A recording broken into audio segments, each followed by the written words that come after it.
आपके साथ शाजिया निसार लेकर हाजिर हूं देश की राजधानी दिल्ली से, जनता के बीच से। जनता की बात यह है, जनता की आवाज। ये वो खास कार्यक्रम है जहां देश की जनता बेबाकी से बुलंद करती है अपनी आवाज को हर मुद्दे पर। और आज का मुद्दा बहुत ही ज्यादा खास है, एक वो विभाजन जिसका दंश देश आज तक झेल रहा है। जी हां, विभाजन की ही बात कर रही हूं। और एक बार फिर से कुछ पार्टियां ऐसी उभर गई है जो देश का विभाजन करती हुई नजर आ रही हैं। आखिर कैसे? कभी दक्षिण हो रहा है तो कभी उत्तर। इसी मुद्दे पर करेंगे बड़ी चर्चा। खास मेहमानों का पैनल हमारे साथ मौजूद रहने वाला है, देश की जनता हमारे साथ मौजूद रहने वाली है। लेकिन सबसे पहले एक रिपोर्ट आपकी टीवी स्क्रीन पर।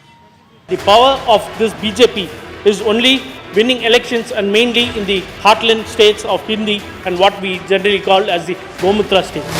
स्टालिन टुकड़े टुकड़े गैंग, नहीं तो खुद समाप्त हो जाओ। इंडी गठबंधन के लोगों ने, जिनको घमंडिया गठबंधन कहा गया, उनका घमंड सिर चढ़कर बोल रहा है। कांग्रेस इस तरह की राजनीति धार्मिक राजनीति में नहीं पड़ती। कांग्रेस सभी धर्मों का सम्मान करती। आप देश तोड़ना चाहते हो क्या? और ऐसा बयान देने के बाद आप माफी भी नहीं मांगोगे, चोरी भी करोगे और सीनाचोरी भी करोगे हाउस में, और हमें धमकाओगे भी। तो देश की जनता हमारे साथ जुड़ चुकी है। बहुत बहुत स्वागत है सभी का भारत 24 पर जनता की आवाज में। और दूसरी तरफ है खास मेहमानों का पैनल। जल्दी से इंट्रोडक्शन सभी का मैं आपको दे देती हूँ। सौरभ दुबे हमारे साथ मौजूद रहने वाले हैं, राहुल लाल हमारे साथ मौजूद रहने वाले हैं, अश्विनी मिश्रा जी मौजूद रहने वाले हैं, चंद्रमोहन जी मौजूद रहने वाले हैं, सर्वेश पाठक जी भी अपनी उपस्थिति दर्ज करवाने वाले हैं। सभी खास मेहमानों का भारत 24 पर जनता की आवाज में बहुत बहुत स्वागत। और शुरुआत में राहुल लाल जी के साथ करने जा रही हूँ। राहुल लाल जी, एक विभाजन वो हुआ था जिसका दंश हमारा देश आज तक झेल रहा है, और अब ऐसा लग रहा है कुछ पार्टियां ऐसी उभर गई हैं जो दूसरा विभाजन राज्यों को लेकर के करवा कर ही मानेंगी। कोई कहीं जो तमाम विभाजन के आरोप लग रहे हैं इसमें बीजेपी के तरफ के लोगों के तरफ से, वो बिल्कुल बेबुनियाद किस्म के उदाहरण हैं। आप सोच के देखिए कि जो आशंकाएं थी कांग्रेस पार्टी के लोगों को, हम लोगों को जो लग रही थी आशंकाएं, आप सोचिए 3 तारीख को अशोक गहलोत ने इस्तीफा दिया और आज जयपुर की क्या स्थिति बनी पड़ी हुई है। हर तरफ धरना प्रदर्शन की स्थिति, किस तरह से खुलेआम गुंडागर्दी हुई है। अभी एनसीआरबी के आंकड़ों को देखिए, तमाम जगह जहां पे एनडीए के शासन है वहां पे अपराध किस तरह से बढ़ा पड़ा हुआ है। आप सोचिए उसमें कोलकाता को सबसे सुरक्षित, एक तरह से महानगरों में सबसे सुरक्षित उसको शहर घोषित किया गया है। और नहीं, आप बदल गया एनसीआरबी के नए आंकड़े। उत्तर प्रदेश अब अपने आंकड़े बदल लीजिए। एनसीआरबी के आंकड़े जो 3 दिसंबर को नए आंकड़े भ्रष्टाचार में महिला उसमें सबसे ज्यादा अपराध उत्तर प्रदेश में हो रहा है। सेल्फ गोल कर लिया। देखिए सेल्फ गोल की कहानी नहीं है। आपकी सच्चाई जो है मैं बताता हूँ। आप पुरानी रिपोर्ट लेके घूम रहे हैं, नया रिपोर्ट लेके आप चल ही नहीं रहे। तो इसलिए विभाजन के मामले में, और उस समय भी मैं आपको बता दूं कि जब 1947 में भी 1947 नहीं, व्हाट्सएप पे नहीं, आप देख लीजिए ना 3 दिसंबर को। राहुल जी, मुझे ये बताइए गौमूत्र वाले राज्य क्या होता है? क्या होता है ये? उन्होंने माफी मांग ली है। देखिए कल से बोल तो दिया ना, बोला क्यों? तमाम डेंगू मलेरिया बताते हैं, कभी बता देते हैं गौमूत्र वाले राज्य। कब तक चलता रहेगा इस प्रकार से भावनाओं पर प्रहार? राहुल जी, सवाल ये, कब तक? देखिए, किसी ने बयान दिया, सबों ने उसका खंडन किया, तमाम टीम इंडिया के लोगों ने खंडन किया और अंततः उन्होंने अपने बयान को वापस लिया। तो देखिए, वो उन्होंने पर्सनल कैपेसिटी में बयान दिया था, वो गड़बड़ बयान था, किसी ने समर्थन नहीं किया है। लेकिन जो विभाजन की राजनीति है, सांप्रदायिक ध्रुवीकरण की राजनीति है, भारतीय जनता पार्टी वो राजनीति कर रही है। 2024 में टीम इंडिया एनडीए को मुंहतोड़ जवाब देगी दुनिया में। ठीक है, ये ख्वाब का ये ख्वाब ही साबित ना रह जाए, डर इस बात का है। सर्वेश जी, मुझे ये बताइए, बेलगाम घोड़े की तरह एक पार्टी चलती चली जा रही है और कोई इस पर लगाम लगा ही नहीं पा रहा है। कभी वो डेंगू मलेरिया बता देती है देश के हिंदुओं को, तो कभी कह देती है कुछ राज्यों को उत्तर भारत के कि ये तो ऐसे राज्य हैं जिनका नाम होना चाहिए। गौमूत्र, ये क्या है? अब देखिए ना कि ये किस तरीके की मानसिकता लेके उपजी है। ये बाकी की जो 26 पार्टियों का मिलन हुआ है, ये भारत एक राष्ट्र है, उन्नत राष्ट्र है और एक अपने आप में एक अलग विविधताओं से भरा है। लेकिन नॉर्थ ईस्ट साउथ में आप डिवाइड करेंगे ऐसे करके, ये जो है इन पार्टी की मानसिकता दर्शाती है। अगर आप हार जाते हो तो उसका खींच कहीं और निकालते हो। आपको याद होगा माननीय ऑस्कर फर्नांडिस, वो कांग्रेस के बड़े नेता थे और उन्होंने पार्लियामेंट में बोला था कि मेरा जो कैंसर है वो ठीक हुआ था गौमूत्र पीने से। तो क्या ऑस्कर फर्नांडिस जी गलत बोल रहे थे? तो आप इनकी मेंटालिटी देखिए। जब सनातन को गाली दी गई तो न तो कांग्रेस पार्टी, जो कि सबसे ग्रांड ओल्ड पार्टी है भारत का, और इस अगर 26 जो भ्रष्टाचारियों का ग्रुप है, अगर किसी की जवाबदेही बनती है तो वो कांग्रेस पार्टी की, क्योंकि वो भारत के हर कोने में विद्यमान थी और ग्रांड ओल्ड पार्टी है। उस नाते कहते हैं ना कि घर में जो दादाजी होते हैं हर चीज पे नजर रखते हैं, घर के वो मुखिया होते हैं, उसी तरह इन पार्टियों का मुखिया कांग्रेस पार्टी को बनना चाहिए। और इस तरीके की विभाजन वाली जो भाषा है, मर्यादा है, उससे अलग होना चाहिए। लेकिन जब कांग्रेस पार्टी के मुखिया खुद ही ऐसे ऐसे शब्दों का प्रयोग करेंगे तो जो उनकी सहयोगी पार्टी है, उनकी जो बाकी के जो सहयोगी दल है, वो तो बात ऐसे करेंगे ही। यहाँ पे सबसे पहली मानसिकता दर्शाती है कि इन पार्टियों का कि किस तरीके से वो चुनाव जीतना चाहते हैं, भारत में ही भारत के लोगों को एक दूसरे में लड़ाना चाहते हैं। सबसे बड़ी यहाँ बात है। पॉइंट ये है चंद्रमोहन जी, मैं समझना चाह रही हूँ कि आप भी मानते होंगे गौ माता के साथ इस देश की भावनाएं जुड़ी हुई हैं। बुखार का थर्मामीटर कुछ सेकंड के अंदर बता देता है कि शरीर का टेम्परेचर कितना है, 102, 104, 106, और टेम्परेचर ज़्यादा होने के बाद अगर ज़्यादा हो तो सर के ऊपर ठंडी पट्टी लगाई जाती है, दवाई खाई जाती है। 10 साल गुजर जाने के बाद देश के प्रधानमंत्री और भाजपा को आज तक देश का टेम्परेचर समझ नहीं आया, और रोटियां सेकने के लिए धर्म और मजहब की आड़ के ऊपर लेकर विपक्ष को नकार ये बयान भाजपा ने दिया है। मैं क्वेश्चन इसलिए खड़ा कर रहा हूँ, सरकार हर बार इस चीज के ऊपर इंप्लीमेंट क्यों करती है, उस पर एक्शन क्यों नहीं करती? अब चाह रहे एक्शन होना चाहिए। देरी क्यों करती है? कौन सा हिंदू, कौन सा ऐसा व्यक्ति है जो सनातन विरोधी है? कोई सनातन विरोधी नहीं है, और जो सनातन को मानता है वो किसी धर्म विरोधी भी नहीं है। क्यों ऐसे लोग कट्टरपंथी आज देश के अंदर सरप्रस्ती कर रहे हैं? वो किसी भी धर्म के ऊपर जब मर्जी उठा देते हैं। किसका कारण है? क्यों बढ़ रहा है 10 साल के अंदर? तो अगर बीजेपी पूरी तरीके से गलत है, लेकिन आपकी सहयोगी पार्टी है ना। मैं बोलता हूँ हम उसका बिल्कुल विरोध करते हैं, और ऐसे बयान के ऊपर कड़ी से कड़ी कार्रवाई देश की सरकार को करनी चाहिए, और इसके ऊपर बिल्कुल ऐसा एक्शन करे और मिसाल साबित करे कि हाँ आज भाजपा है, और अगर ऐसा सनातन के ऊपर विरोध करा जाएगा तो उस पर एक्शन होगा। तो मानूं मैं अपने मित्रों की बात को, लेकिन अगर आप तवा गरम करके रोटी सेक कर उल्टी सीधी करो और टेम्परेचर के अंदर देश के जनमानस के साथ खेलो, तो आप सिर्फ वोटों की राजनीति करते हो, उसका इलाज नहीं करते हो। ठीक है, आपका पॉइंट मैं समझ गई। बल आ रही हूँ। अश्विनी जी, मुझे ये समझाइए कि जो सहयोगी पार्टी है वो तो सपोर्ट पे हर समय खड़ी रहती है, गठबंधन खत्म नहीं करती, पीछे खड़े हुए भाई हम साथ दे रहे हैं पूरी तरीके से, हम चुनावों में साथ लड़ेंगे, लेकिन जब इस प्रकार की बयानबाजी आती है तो कह देते भैया इन पे कार्रवाई बीजेपी क्यों नहीं करती है, मोदी जी कार्रवाई क्यों नहीं करते? तो ऐसा कब तक चलता रहेगा? जी, हमको समझना होगा जो राजनीतिक रोटियां सेक रही हैं पॉलिटिकल पार्टियां, पहले तो आप डीएमके को देखें। डीएमके राजनीति करती है पेरियार की राजनीति, तो डीएमके तो अपना राजनीति का धर्म निभा रही है। जो पेरियार की पॉलिटिक्स थी, डीएमके वही पॉलिटिक्स कर रही है। डीएमके को तमिलनाडु से बाहर जाकर के पॉलिटिक्स नहीं करनी है, तो वो कुछ भी बोले, नॉर्थ बेल्ट के बारे में कुछ भी बोले, हिंदू के बारे में कुछ भी बोले, उनके वोट बैंक पे कोई फर्क नहीं पड़ने वाला।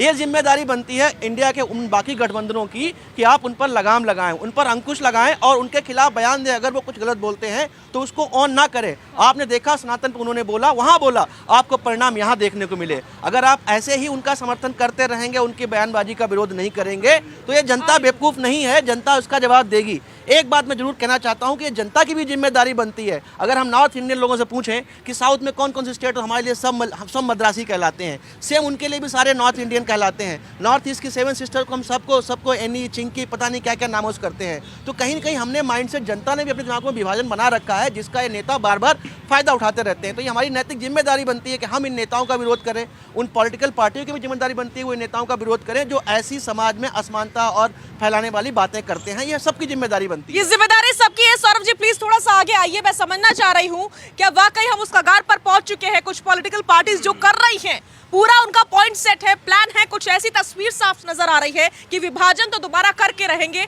इस बार उत्तर और दक्षिण का। देखिए, कांग्रेस पार्टी का जनाधार जो है वो एक्सीलेटर पे है। मतलब आप ये समझिए कि एक तरफ जहां पर ये मुल्क की पार्टी हुआ करती थी, आज मोहल्ले की पार्टी हो गई है। कांग्रेस जो है मोहल्ले की पार्टी होती जा रही है। दुर्भाग्य ये है, ये अभी अपनी जो है विपक्षी पार्टियों पे आरोप लगा रहे हैं। क्या कांग्रेस में राहुल गांधी जी ने बोला नहीं था? राहुल गांधी जी ने क्या बोला था? लड़कियां छेड़ने लोग मंदिर में जाते हैं, राहुल गांधी का बयान था। इन्हीं के जो है नेता थे, जो है गृह मंत्री थे उस समय, उन्होंने क्या बोला? हिंदू आतंकवाद शब्द का प्रयोग किसने किया था? इनके नेता गृह मंत्री ने किया था। और लड़कियां छेड़ने जाते हैं, राहुल गांधी बोल रहे हैं। एक लंबी श्रृंखला है जो कांग्रेस का चेहरा सनातन विरोधी है। कांग्रेस जो है भारत की विरोधी है, भारत के खिलाफ दुष्प्रचार ये करती आई है। और सनातन के खिलाफ, हिंदुओं के खिलाफ ये लगातार जो बिहार से लेकर के है। तो ये बताइए ना भाई, आपने कहा दिया कि भाई कांग्रेस मोहल्ले की पार्टी है और वोट में कांग्रेस जो है उनसे 10 लाख का ज्यादा वोट ला रही है। वोट रहने दीजिए, आज बयानों पर बात कीजिए। जब कांग्रेस के नेता खुद इस प्रकार की बयानबाजी करते आए हैं तो सहयोगी पार्टी क्यों नहीं करेगी? कोई पार्टी अगर 40% का वोट शेयर ला रही है, उनको आप वेंटिलेटर पे कह दीजिएगा। कैसा विश्लेषण है ये? आप सबसे महत्वपूर्ण चीज, अभी यहाँ पे आरोप ये लग रहा है कांग्रेस के ऊपर, ये बताइए सेंथिल के ऊपर किसने दबाव बनाया? किसी ने समर्थन किया? यहाँ पे है कांग्रेस के उन्होंने किसी ने समर्थन नहीं किया और उन्होंने उनको आप गठबंधन तोड़िए, आप बोलिए उनकी पार्टी से गठबंधन नहीं करेंगे, आप गठबंधन बना करिए, आप गठबंधन बना करिए। कब तक चंद्रमोहन जी, सवाल यह है कि कब तक ये सिलसिला जारी रहने वाला है उल जलूल बयानबाजी का? देखिए, मैंने अपने पहले वक्तव्य में बोला था, मैं आज कोई भी पॉलिटिकल बयान नहीं देना चाहता। कांग्रेस को रिप्रेजेंट करता हूँ। उस माले के ऊपर खड़ा हुआ व्यक्ति दूर से बोलेगा कुछ, वो चाहे छोटा दिखेगा बड़ा दिखेगा, लोग उसे देख लेंगे, लेकिन भीड़ के कोने के ऊपर बोलने वाला सच व्यक्ति दिखता नहीं है, क्योंकि भीड़ में चुप जाता है। आज देश को ऐसा नैरेटिव बना दिया गया इस पार्टी ने, क्योंकि मुद्दों से भटकाने के लिए रोज एक ऐसा नया एक ऊंचा खड़ा हुआ बात रख दी जाती है और मुद्दे दब जाते हैं। अरे मैंने पहले वक्तव्य में ये बात बोला कि आपको कहा, आप कहते हो कि कांग्रेस कमजोर है, ठीक है कांग्रेस कमजोर है। आप कहते हो कांग्रेस को जनाधार नहीं मिल रहा, मान लिया जनाधार नहीं मिल रहा। आपने 10 साल में क्या किया? आप उससे वोट क्यों नहीं मांगते? आपने देश के अंदर बेरोजगारी पे वोट क्यों नहीं बना? आपने महंगाई पे वोट क्यों? चंद्रमोहन जी, वोट मिल रहा है तभी तो सरकार बन रही है। नहीं, बिल्कुल सरकार बन रही है, देश की जनता उन्हें चुन रही है, बिल्कुल मैं इससे कहने की, लेकिन उससे आदमी के हाथ में क्या मिल रहा है? अगर इन्हीं के रहते राजस्थान के अंदर इनका जीता हुआ एमएलए एक मजहब के लिए खड़ा होकर कमेंट्स करता है और वो वायरल हो जाता है और पार्टी के मुखिया कुछ नहीं बोलते, और यहाँ से किलोमीटर दूर के ऊपर कोई व्यक्ति बोलता है, उस पर राजनीति करने के लिए आ जाते हैं और सनातन की राजनीति करते हैं, तो कसूर किसका है? देर से आज में ठीक है, जनता यहाँ खड़ी हुई है, देश की जनता से जान लेते हैं, समझ लेते हैं, पूछ लेते हैं कि जनता को कुछ दे भी रही है ये सरकार या फिर ऐसे ही सब कुछ चलता जा रहा है? वाकई ईवीएम हाईजैक हो चुकी है, क्या लगता है भैया? देखिए, अभी कह रहे 10 साल में कुछ नहीं किया, आपने 60 साल में क्या किया है? नरेंद्र मोदी जी ने 9 साल में वो करके दिखा जो 60 साल में कांग्रेस ने नहीं किया। मात्र देश को लूटने का काम किया है। हम 3 राज्यों में चुनाव जीत के आए, ऐसे हम 2024 का चुनाव जीत कर आएंगे। इन्होंने देश को लूटने का, ठगने का काम किया, मात्र मुसलमान को गुमराह करने का काम किया है। आज मुसलमान का विकास हुआ है वो भारतीय जनता पार्टी की सरकार में हुआ है, वो नरेंद्र मोदी जी की सरकार में हुआ है। ये सनातन धर्म को खत्म करने में लगे हुए, ये हिंदुओं को खत्म करने में लगे हुए। अरे राम मंदिर इन्होंने नहीं मनाया, 370 धारा इन्होंने हटाई, वो मोदी जी ने 370 धारा हटा के दिखाई, राम मंदिर बना के दिखाया। आज भारत का हिंदू खुश है। ठीक है, बोलो भैया। मैं ये बोलना चाहूँगा कि मोदी जी ने पैर जोड़ के गंडासी मारी, ठीक है, और अच्छे से सुनाया सबको, ठीक है। और मैं साथ ये बोलना चाहूँगा कि मोदी जी जो है ना, उनसे ज़्यादा ताकतवर अभी तक कोई ना हुआ है ना होगा। ठीक है, मूवी का ट्रेलर लॉन्च कर दिया लग रहा भैया ने। जान लेते हैं यहाँ से भैया किसको इतना गुस्सा आ रहा है? गुस्सा क्यों आ रहा है? इतना गुस्सा क्यों हो रहा है? मैडम बिल्कुल खत्म देश में किस मारता है, विदेश में बोलता है कि रेप हो रहा है इंडिया में। नहीं, अभी तो प्रधानमंत्री कौन बनेगा ये तय ही नहीं है विपक्ष की ओर से, तो तुम किसको मंदबुद्धि बताए दे रहे हो? जिस तरह से सोनिया प्रधानमंत्री नहीं बनी, उसी तरह से राहुल भी कभी मंदबुद्धि का प्रधान नहीं बनेगा। बिना आवाज का प्रधानमंत्री मनमोहन सिंह, अब बिना दिमाग का प्रधानमंत्री राहुल गांधी को हम कैसे बनाएंगे? ये भी तो देखिए। ठीक है, राहुल जी कोई जवाब है? बिल्कुल जवाब है। देखिए, जिन लोगों को लग रहा है थोड़ा वो 2004 और 14 के शासन की तुलना थोड़ा 2014 और 23 तक के शासन से करके देख लें कितना जीडीपी का ग्रोथ रेट हुआ है, उसमें 183% हुआ है ग्रोथ रेट, अभी आपका 83% का है। महंगाई क्या स्थिति पे, तो ये वही सरकार है ना। अरे कौन डंका बज रहा है भाई, डंका पर, अरे डंका तो भारत का महात्मा गांधी के पीरियड से ही दुनिया में भारत का डंका बज रहा है, कोई आज से डंका नहीं बज रहा है। सुन लीजिए, मैं एक सेकंड मैं खाली 2-3 चीजों का जवाब दे दूं। जो लोग ये मान कर चल रहे हैं कि इन 3 राज्यों में चुनाव हार गई और अब आगे उनको नहीं मामला दिख रहा है, तो उनको मैं बार याद दिला रहा हूँ 2018 में भी भारतीय जनता पार्टी अभी कुछ दिन पहले बीते दिनों की जो डिबेट्स में आप आ रहे थे, आप कह रहे थे कि अभी इनको जवाब मिल जाएगा। अभी ऐसा तगड़ा तमाचा पड़ा कि 3 राज्यों में हार गए। ठीक है, तो भाई तेलंगाना में जीते भी है ना, राजस्थान में कांग्रेस का वोट प्रतिशत बढ़ा है वहाँ पे साजिया जी, 0.23% वोट शेयर बढ़ा है वहाँ पे। सोचिए जहाँ पे कि राज्य शासन का अदला बदली होता है वहाँ पे भी बढ़ा है। ऐसे स्थिति में मुझे लग रहा है कि ये झटका जो है सेटिस्फैक्शन है आप लोग को, सरकार नहीं बनाने की कोई बात नहीं, वोट शेयर बढ़ता है, काम चलता है। सेटिस्फैक्शन नहीं है ये, बल्कि मैं कह रहा हूँ ये टीम इंडिया को मजबूती देगा। ये यहाँ से वो लेकिन जब फाइनल परीक्षा में जब जाते हैं और उसके पहले अगर गड़बड़ियां आपको पता चल जाए तो आप फाइनल परीक्षा में बिल्कुल मजबूत होकर जाते हैं। और ये 2018 में हम लोगों ने देखा था, भाजपा 3 राज्यों में चुनाव हारी थी और 2019 में लोकसभा का चुनाव प्रचंड रूप से जीती थी। वही इतिहास अब उल्टा होके होगा, कांग्रेस ने हारा ये 3 राज्य और 2024 का लोकसभा चुनाव टीम इंडिया प्रचंड रूप से जीतेगी। साजिया जी, कांग्रेस के पतन का कारण यही है कि ये लोग इंट्रोस्पेक्ट करने को तैयार नहीं है, ये मानने को तैयार नहीं है कि हम हारे हैं। अरे मानो कि तुम हारे हो, जाके देखो जो कमियां हैं उनको सुधारो। जब तक एक्सेप्ट नहीं करोगे कि तुम हारे हो तब तक कैसे सुधारोगे? अपने आप को भगवान मान के बैठे हो कि तुम सही हो।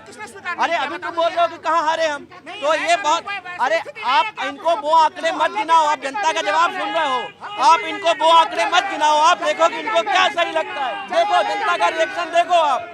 जब तक आपको जनता का रिएक्शन नहीं दिखेगा तब तक आपको कहां समझ में आएगा कैसे जीतोगे। मैं ये नहीं कहता कि कांग्रेस का जनाधार खत्म हो गया है, बट मैं कह रहा हूं कांग्रेस को जरूरत है इंट्रोस्पेक्ट करने के कि आखिर क्या कमियां रही जिसको ये लोग करने नहीं देते। ये लोग उनको ऐसे बढ़ा चढ़ा के रखते हैं कि उनको इंट्रोस्पेक्ट करने का भी अवसर नहीं मिलता, अपने आप को मानने को तैयार ही नहीं है कि हम हारे हैं। ठीक है सर्वेश जी प्लीज आगे आइए। सर्वेश जी, अभी तक तो ये गठबंधन को भी इंपॉर्टेंस नहीं दे रहे थे, उसके बाद से जैसे ही हारते हैं समझ में आता है गठबंधन की अगले दिन बैठक बुलाई जाती है, लेकिन बैठक में कोई पहुंचता नहीं। कारण क्या है?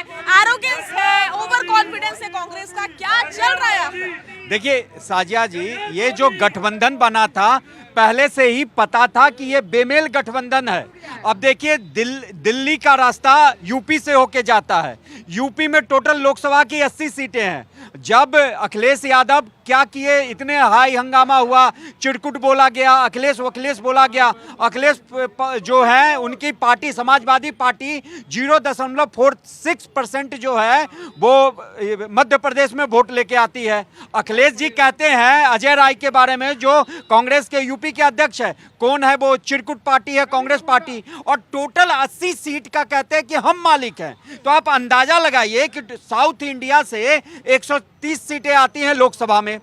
नॉर्थ इंडिया में अगर आप आ जाइए, बंगाल को भी इंक्लूड कर लीजिए, ममता बनर्जी वहां 42 सीट लेके बैठी है, वो कहेंगे कि मैं जितना दूंगा उतना कांग्रेस लड़ेगा। अखिलेश यादव जी 80 में से 10 सीट मान लीजिए कांग्रेस को देगा, तो आखिर कांग्रेस पार्टी कितने सीटों पे लड़ेगी जो नरेंद्र मोदी जी या भाजपा का मुकाबला कर पाएगी? क्योंकि देखिए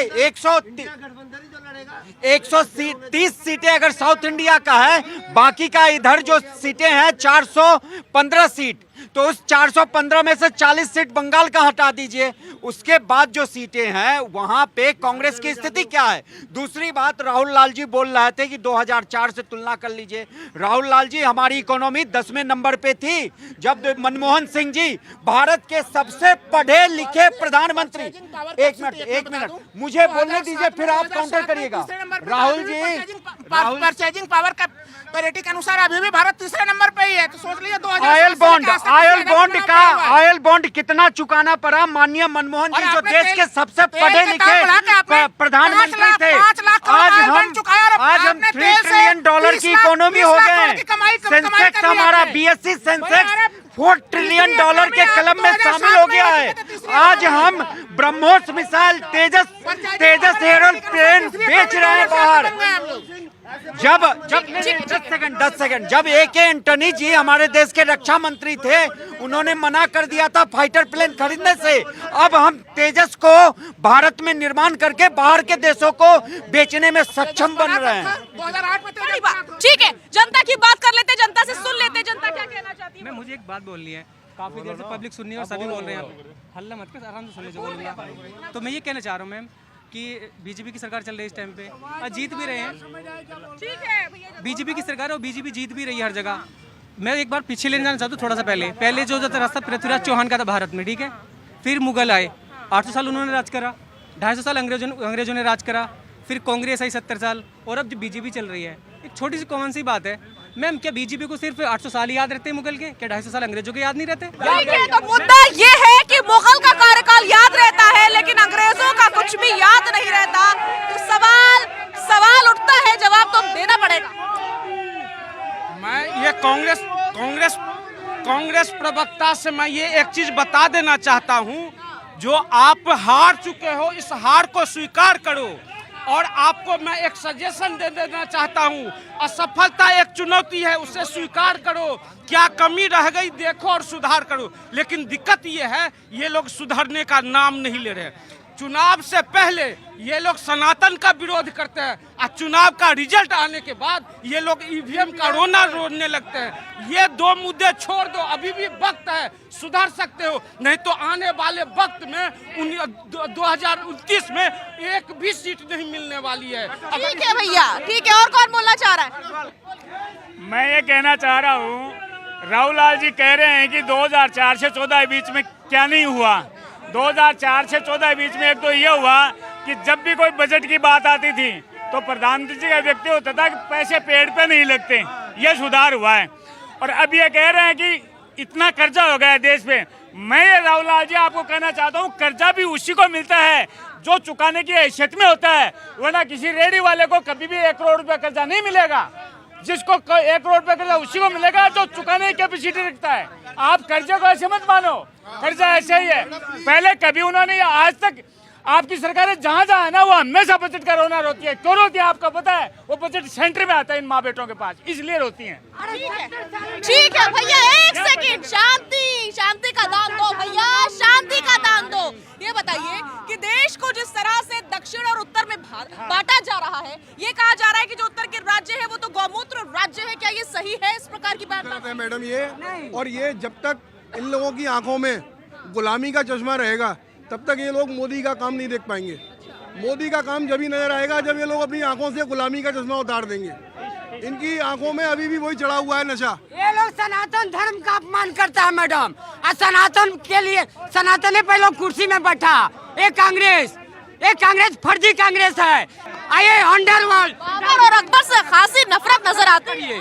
आप देखिए क्यों बनाया 1947 में देश आजाद हुआ, तो ये बाबर रोड कौन बनाया, हुमायूं रोड कौन बनाया, किसने बनाया? ये फर्जी प्रधानमंत्री कौन था? जब से मोदी जी सत्ता में आए हैं 2014 से कहीं भी देश में दंगे नहीं हो रहे। आतंकवाद की जो घटनाएं होती थी वो कहीं घटनाएं नहीं हो रही हैं, और देश जो है विकास कर रहा है। विकास में भारत आज 5वें नंबर पे है, 3रे नंबर की आर्थिक व्यवस्था बनने वाला है। तो कांग्रेसियों को जो दुख और दर्द इसी बात का है कि हमने जो 70 साल में नहीं किया, वो भाजपा इतने 10 सालों के अंदर इतना तेजी से विकास कैसे कर दिया। चाहे वो आपका जो है सड़कों का काम हो, रेलवे का काम हो, इंफ्रास्ट्रक्चर काम हो, मतलब भारत की जो है जय जयकार पूरे दुनिया में हो रही है। तो इस बात से अगर कांग्रेस पार्टी के मुखिया जो है वो जलते हैं, अगर उनको जलन होती है मोदी जी से, तो वो देश के ऊपर दुष्प्रचार करने का हम लगातार देखा कि लंदन में गए थे। चंद्रमोहन जी ने बात कही उत्तर और दक्षिण के राज्यों पर जो बयान आया है डीएमके का, एक बार फिर से इस प्रकार का बयान आया है जिससे देश की भावनाएं आहत होती हैं। तो चंद्रमोहन जी ने कहा कि आप लोग कोई कार्रवाई क्यों नहीं करते ऐसे लोगों पर जो इस प्रकार की बयानबाजी करते हैं? देखिए, जनता ने कार्रवाई कर दी ना। एक बात सुनिए, जनता ने कार्रवाई की ना।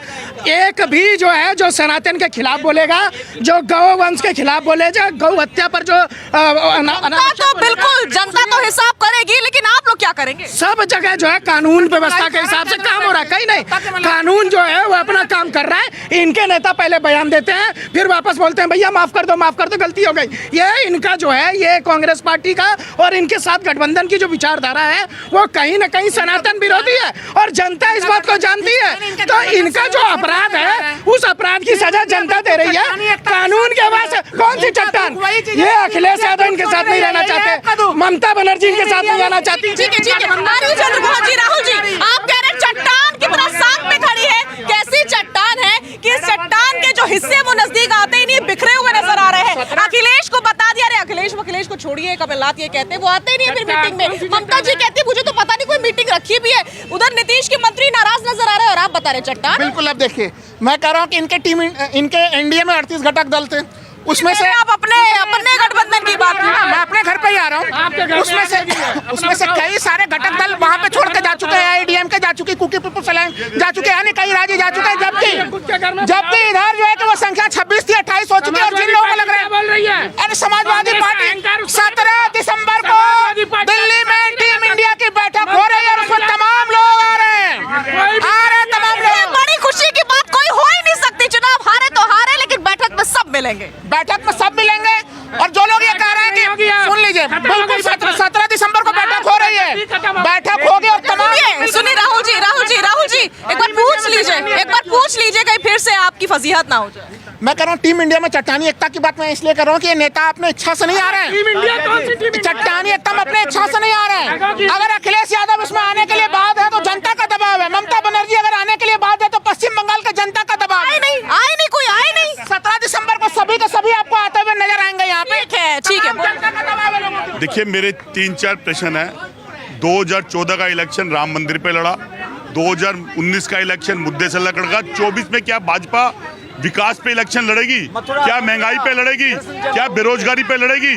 क्या देश की अर्थव्यवस्था पे लड़ेगी? नहीं लड़ेगी, क्योंकि जब जब इलेक्शन आता है भाजपा को तभी मजहब की बात याद आ जाती है। जब तक इलेक्शन याद आता है तभी आपको हिंदू धर्म की याद। हमें कोई विरोध नहीं है, हम ये कह रहे हैं कि 140 करोड़ जनमानस को रोटी देने का काम किसका है? उसके घर के अंदर अनाज देने का काम किसका है? उसको रोजगार देने का काम किसका है? उसके इस इंफ्रास्ट्रक्चर काम का। ये LIC की बिल्डिंग कांग्रेस के टाइम की बनी हुई है, क्या डेवलपमेंट करी आपने? लेकिन कोई डेवलपमेंट कोई भी भाजपा का नेता नहीं करता। अभी मध्य प्रदेश का इलेक्शन हुआ, किसका सहारा लिया? मजहब का। राजस्थान का इलेक्शन हुआ, किसका सहारा लिया? मजहब का। क्यों नहीं देश के प्रधानमंत्री अपनी उपलब्धियों के ऊपर इलेक्शन लड़ते और लड़े? देश के जनमानस के हाथ में पान पकड़ो और पेंशन की जगह दुकान, कारोबार और सुरक्षा दे। क्यों डरती है? बाजी तो आपके नेता देते हैं, हिंदुओं को लेकर के, उनकी आस्था को लेकर के, कभी मच्छर बता देते, कभी मक्खी बता देते, कभी गौमूत्र बता देते, और आप कह रहे हैं कि भाजपा मजहब का सहारा ले रही है। एक नैरेटिव बना दिया गया है भाजपा के, और भाजपा के समर्थक हर व्यक्ति जब कोई अपनी बात करेगा वो कांग्रेस के प्रति, कांग्रेस के अगेंस्ट बात करेगा। इसका मतलब देश के अंदर अगर कांग्रेस रही तो उन 65 सालों में देश में सुई से लेकर जहाज तक का निर्माण हुआ, काम हुआ, उसका आरोप नहीं कर पाए। भाजपा का हर सोता जागता एक ही बात कहता है, कांग्रेस कांग्रेस कांग्रेस। आज बात किसकी होती है? बात उसकी होती है जिसने काम करा होता है। आज 10 साल में भाजपा के नेता क्यों नहीं नरेंद्र मोदी की उपलब्धियां गिनवाते? अगर बात करें तो क्यों नहीं कहते कि हमने बेरोजगारी दूर करी, हमने पॉइंट है आपका। सर्वेश जी बताइए, आप लोग उपलब्धियां क्यों नहीं गिनवाते हैं? आप लोग सिर्फ आरोप लगाते रहते हैं। साजिया जी, उपलब्धियां गिनवा के भाजपा चुनाव जीत रही है। हर रैली में बता रही है कि हमने ये किया। आपने राजस्थान में सरकार थी, ठीक है, वहां पे रिवाज था 5 में 5। नैरेटिव क्या है भैया? लोगों को दिख रहा है कि रोड बन रहा है, लोगों को दिख रहा है कि देश का विकास हो रहा है, इंटरनेशनल लेवल पे देश का मान सम्मान बढ़ रहा है, ये यहाँ के लोगों को दिख रहा है। ये ऐसी बात नहीं है। आप मुझे एक बात बताइए, राहुल गांधी जी बड़े बड़े कॉन्फ्रेंस करने बड़े बड़े विदेशों के यूनिवर्सिटी में जाते हैं और वहां जाके क्या कहते हैं? भारत के खिलाफ बातें बोलते हैं, कहते हैं कि भारत एक। प्रधानमंत्री मोदी जी नहीं। अरे भैया, तो आप राहुल गांधी को कितनी बार लॉन्च करोगे? बार लॉन्च करते हो और देश के खिलाफ बोलते हैं। दूसरी बात, अभी देखिए रघुराम राजन जी जो कांग्रेस के पोस्टर बॉय है, भारतीय रिजर्व बैंक के पूर्व गवर्नर थे, उन्होंने भी स्वीकार कर लिया कि भारत की जो अर्थव्यवस्था है वो 7 से ऊपर की चलेगी। लेकिन कांग्रेसी कह रहा है कि क्या हो रहा है? सबसे बड़ी बात है कि भारत ने जो डेवलपमेंट किया है, जो इंफ्रास्ट्रक्चर डेवलपमेंट हुआ है, आज देखिए हमारे यहाँ विश्व में जो मोबाइल बनाने में देश में अग्रणी हो गए, विश्व में 2nd नंबर की जो देश आ रहा है। तो ये क्या नरेंद्र मोदी सरकार की उपलब्धि नहीं है? आज हमारा बीएसई सेंसेक्स $4 ट्रिलियन की उसमें पहुंच गया है। ये क्या नरेंद्र मोदी सरकार की इकोनॉमिक पॉलिसी का ये ठीक है, ये उपलब्धियां आपने गिनवा दी। अब जनता की बात कर लेते हैं, जनता से सुन लेते हैं जनता क्या कहना चाहती है। जी, ये तो केवल कहने की बातें हैं कि मोदी जी ने कुछ नहीं किया। एक रेलवे विभाग ले लो, वायुयान विभाग ले लो, हर एक स्तर पर अच्छा काम कर रहे हैं। जहाँ 2 लेन थी वहाँ 4 लाइन, जहाँ 4 है वहाँ 8 लाइन, हर एक स्तर पे विकास हो रहा है। और भाई साहब कह रहे थे कि धर्म पे धर्म, यार वो एक हिंदू की बात कह दे तो तुम्हें धर्म दिखाई देता है, और हिंदुओं को गाली कोई देता है उस पर तुम कभी बोल नहीं पाए। बड़ा निंदनीय बात है कि भैया मेरे एक हिंदुओं की तरफ से बात करने वाला वो ही चेहरा है, और यहाँ की आम पब्लिक जान चुकी। भाई साहब भाजपा को पकड़ नहीं पाओगे तुम 10 साल। मोदी जी तीसरी बार प्राइम मिनिस्टर बन रहे और 2 बार और कोई भाजपा का बनेगा निश्चित। ठीक है, सनातन धर्म का अपमान। देखिए कांग्रेस पार्टी अच्छा परफॉर्म कर सकती है अगर ये राहुल गांधी, सोनिया गांधी हट जाए ना। लेकिन इनको बताएगा कौन ये बात? ये कौन बताएगा? यही लोग बताएंगे जो अभी बोल रहे हैं। ये डिपेंड कर रहे हैं उनको उनको। नहीं बताएगा तो कभी ये हिंदुओं के खिलाफ जो बात हो रही है ये उनको ये परिवारवाद की, ये परिवारवाद की पार्टी है। ये परिवार 80% लोगों को 80% लोगों को जो गाली देते हैं 70 सालों में लोग राम ये इनको डिपेंड कर रहे हैं। हमको डर लग रहा है, हमको डर लग रहा है। ऐसे मत डराओ प्लीज, दूर रहो। 70 साल में राम मंदिर नहीं बनने दिया, कैसे जीतेगा? सनातन का अपमान किया, कैसे जीतेगा? ये तो बताइए। 80% लोगों की हिंदुओं की आबादी है, उसके आसपास जो भी होगा ठीक है। राहुल गांधी सुबह उठते हैं डेली उनको गाली देते हैं हिंदुओं को, और यहाँ कुछ लोग हैं जो उनको डिपेंड करते हैं, और अगर कोई और देता है उसके साथ खड़े हैं। इन्होंने बोला जी, मैंने थोड़ी बोला है। यार आप उनके साथ तो खड़े हो, कम से कम ये तो बोल दो कि हम उनके साथ नहीं है। लानत है ऐसे लोगों पे। आप 20% लोगों को गाली दे के देखो। एक मिनट यार, एक मुसलमान के खिलाफ वर्ड बोल के देखो यार, फिर पता लगेगा। करो ना मुसलमानों पे डिबेट, हिंदुओं पे ही आपको आती है डिबेट करनी। लानत है ऐसे लोगों पे। सनातन का अपमान नहीं सहेगा हिंदुस्तान। एक कांग्रेस पार्टी 70 सालों तक रोटी कपड़ा मकान बोल रही है, दे दिया करोड़ों गरीबों को मकान मोदी जी ने दिया। ये अंधे लोग को दिखता नहीं है। ये बोलता है राहुल गांधी मैं कश्मीरी ब्राह्मण हूँ। वो कैसा कश्मीरी ब्राह्मण है? आधा कश्मीरियों को मार दिया गया, आधा कश्मीरियों को मुसलमान बना दिया। वो कैसा कश्मीरी ब्राह्मण? यहाँ पे बार-बार चीजें कही जा रही है, हिंदू मुस्लिम को लेकर चीजें कही जा रही है। गलत है क्या? नहीं भाई, भारत सर्वधर्म समभाव वाला जो राज्य है, यहाँ पर सब लोग रहेंगे, हिंदू भी रहेंगे, मुस्लिम भी रहेंगे। कांग्रेस पार्टी का किसी एक बड़े नेता का कोई हिंदू विरोधी इसके नेता और सहयोगी दल हिंदुओं की बात क्यों नहीं करते हैं? हिंदुओं की भावनाओं को आहत करने का काम बार बार क्यों किया जाता है? अरे देखिए, अब यही बात तो है। यहाँ पे लोग सिलेक्टिव ढंग से देख रहे हैं। अब अगर मैं बात कर दूं उत्तर प्रदेश, और उनके साथ तभी तो बोल रहे हैं ना, ये जनता है, जनार्दन है। मैं उन्हीं का जवाब दे रहा हूँ। भारतीय जनता पार्टी के उत्तर प्रदेश में सहयोगी है संजय निषाद जी, निषाद पार्टी है वहाँ पे। निषाद जी ने जब उत्तर प्रदेश विधानसभा चुनाव से पहले मर्यादा पुरुषोत्तम राम को लेकर कितनी घृणित टिप्पणी की थी। अरे आप निकालिए ना संजय निषाद को। संजय निषाद जैसा अगर घटिया बयान किसी ने दिया निकाल दिया जाएगा। उत्तर प्रदेश के कैबिनेट मंत्री के पद पे बैठे हुए हैं। अभी हम लोगों ने कुछ दिन पहले देखा उत्तर प्रदेश के एक मंत्री जो है वो शिवलिंग के ऊपर हाथ धोते हुए देख रहे थे वहाँ पे। बताइए, नकली वीडियो था। देखिए उसको नकली वीडियो कर रहे हैं। उन्होंने माफी मांग ली। उन्होंने उसके बारे में ये नहीं बोलेंगे, उनको क्या मंत्रिमंडल से निकाला गया? ये दोहरा मापदंड है यहाँ पे। इनके उत्तराखंड में भारतीय जनता पार्टी के पूर्व अध्यक्ष, उन्होंने देवी देवताओं को लेकर बड़ी विवादित टिप्पणी की थी। अभी भी भारतीय जनता पार्टी में जमे हुए हैं। कम से कम उन्होंने राम के अस्तित्व को मानने से इनकार तो नहीं किया था। नहीं, अब संजय निषाद जी ने तो कहा कि भाई मर्यादा, मैं तो लाइन जो दोहरा भाई सुन तो लीजिए, हलफनामा छोड़ दीजिए ना। आपने अच्छा ये बताइए, 1999 में सेतु समुद्रम परियोजना लाया गया था। किसका शासन था उस समय? अभी उसमें केंद्रीय विज्ञान मंत्रालय ने संसद में क्या बयान दिया सेतु समुद्रम योजना को लेके? तो देखिए, चीजों को एक पक्षी आने के साथ कांग्रेस के साथ जोड़ दिया जा रहा है। भारतीय जनता पार्टी अगर हिंदू तो सनातन को सबसे ज्यादा नुकसान पहुंचा रहा है। ठीक है, बीजेपी है प्लानिंग प्लॉटिंग के तहत हिंदुओं को इस तरह से मूर्ख बनाने का काम कांग्रेस पार्टी कर रही है, और कांग्रेस को भी इस्तेमाल किया जा रहा है। कुछ इस प्रकार की बातें कर रहे हैं, क्या आपको भी ऐसा ही लगता है? शाजिया जी, मेरा विचार इन लोगों से थोड़ा अलग है। मेरा ये मानना है कि मोदी जी फुटबॉल के बहुत अच्छे प्लेयर हैं, और कांग्रेस पार्टी और भारतीय जनता पार्टी दोनों जनता को फुटबॉल बना के खेलती है। मोदी जी थोड़े अच्छे प्लेयर हैं फुटबॉल के, अच्छा सा खेल लेते हैं। आप देखो जनता की बातें सुनो, इनके मुद्दे सुनो। आपको लगा इसमें कोई सा भी मुद्दा ऐसा राजनीतिक मुद्दा था जिस पर राजनीति होनी चाहिए? किसी ने भी डेवलपमेंट के यहाँ मुद्दा नहीं उठाया, किसी ने भी एजुकेशन का मुद्दा नहीं उठाया। सबके सब यहाँ धर्म की बात कर रहे हैं। ये राजनीति जो है, इस राजनीति के मामले में मुझे लगता है कि कांग्रेस कहीं ना कहीं अपनी बात जनता तक नहीं पहुँचा पाती है। मोदी जी अच्छा फुटबॉल खेलते हैं, अच्छी तरीके से फुटबॉल खेल पा रहे हैं, अच्छे से इनको हरा पा रहे हैं। ये मजबूरी क्यों नहीं कर पा रही है, ऐसा क्या लगता है? ये कांग्रेस को सोचना पड़ेगा कि कांग्रेस में ऐसी कौन सी कमियां हैं। उसका कारण मुझे लगता है कि कांग्रेस के प्रवक्ता या कांग्रेस सपोर्टर हैं जो ये मानने को तैयार ही नहीं है कि कांग्रेस में कमियां हैं। वो अपने आप को कांग्रेस को भारतीय जनता पार्टी से बेहतर मानते हैं। आप मानते रहो, जनता ऐसे जवाब देती रहेगी। आपको सालों लग गए अध्यक्ष को बदलने में ही, बेचारे सपोर्टर्स की, प्रवक्ताओं की कौन सुनता है कांग्रेस में? कुछ ऐसी भी तो ये इनको तब्दील करना पड़ेगा, नहीं तो आप भुगतेंगे परिणाम। आप भुगत रहे हैं, 10 साल से आप सरकार में नहीं है, अगले 40 साल और नहीं रहेंगे।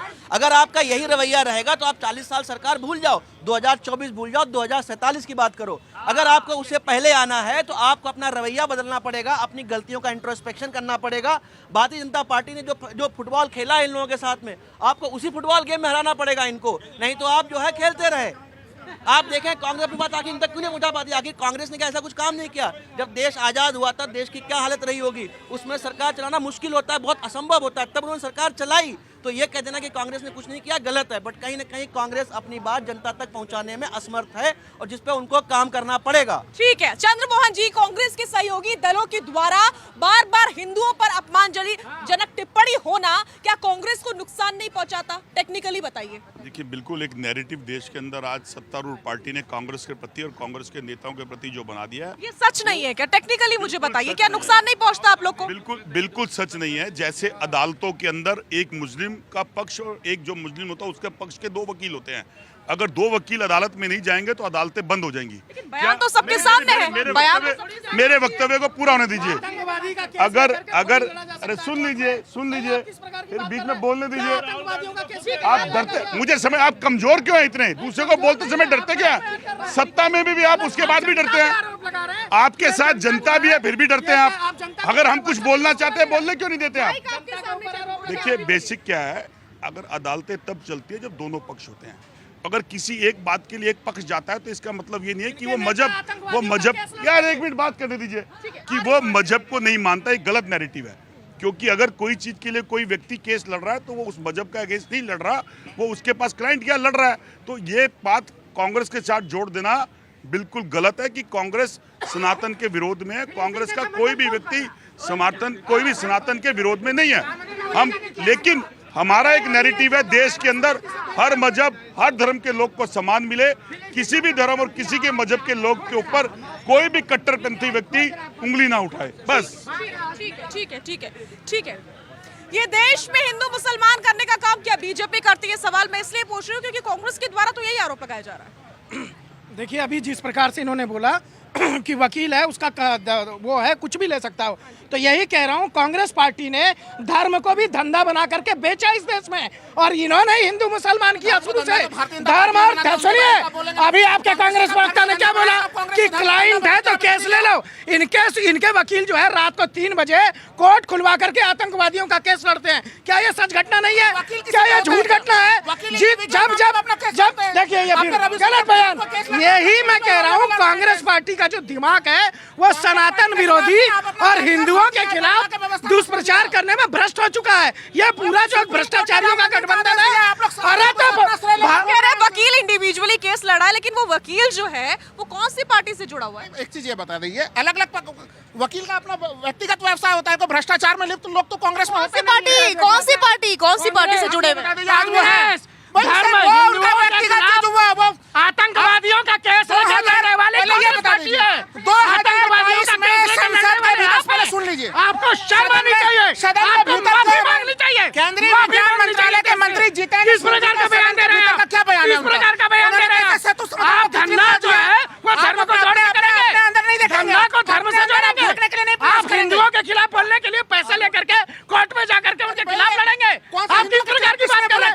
आपकी बुद्धि भ्रष्ट हो गई है, कांग्रेस पार्टी की बुद्धि भ्रष्ट हो गई है। ठीक है राहुल जी आ रही हूँ। सर्वेश जी मुझे ये बताइए, कभी हिंदुओं को मच्छर बोल देना,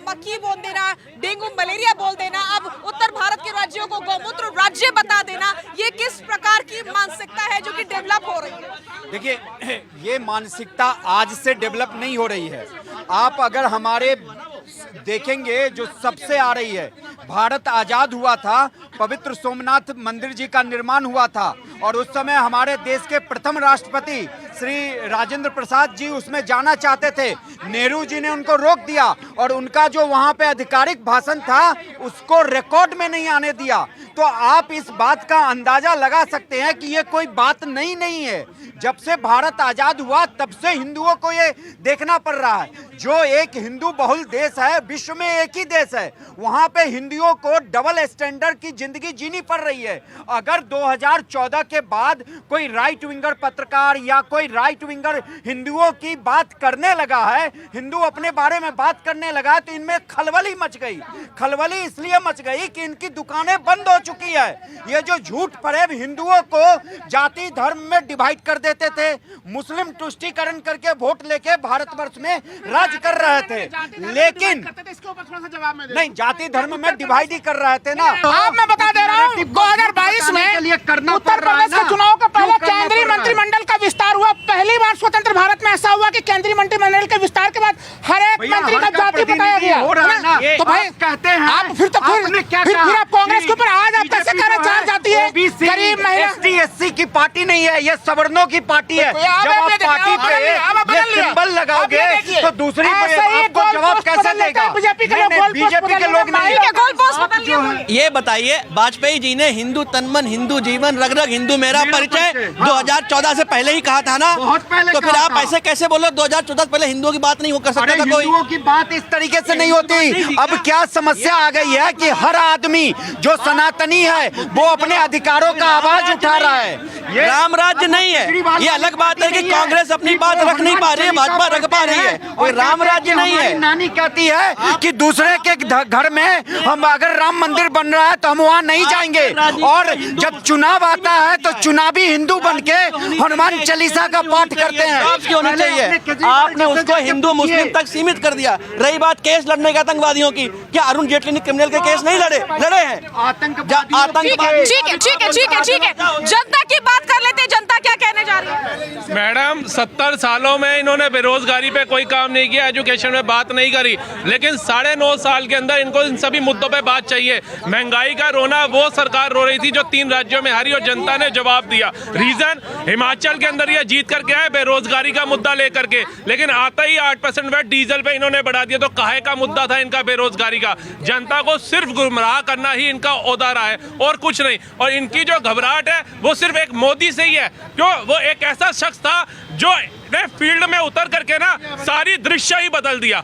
एक फील्ड में उतर के सारा दृश्य बदल दिया और इनको अचंबा क्या हुआ कि वो उसने ऐसा दृश्य बदला कि उसने कामों की रफ्तार देश के अंदर ऐसी उजागर कर दी कि युवा से लेकर महिला बुजुर्ग हर तक उसका जज्बा मान रहा है, विदेशों तक उसके लोहे का डंका बज रहा है। तीसरी बात देखिए, उस इंसान के पास बीमार होने का भी समय नहीं है। आप देखिए, कभी वो चीता खांसता नजर नहीं आता, 24-56 इंच का सीना चौड़ा लेकर के चलता है और हर एक विदेशों तक डंका बजाता है। पहले ये आतंकवादी हमले होते थे, ओबामा करते थे, आज वहां का प्राइम मिनिस्टर, वहां का राष्ट्रपति बाइडेन कहता है कि यूक्रेन और रूस के युद्ध में मोदी जी ही समझौता करा सकते हैं। तो ये है भारत का मान सम्मान जो 9.5 सालों में हमें देखने को मिला, जो पिछले 70 सालों में नहीं दिखा। ठीक है, और यही है जनता की आवाज, यही है जनता की आवाज जो कि देश की राजधानी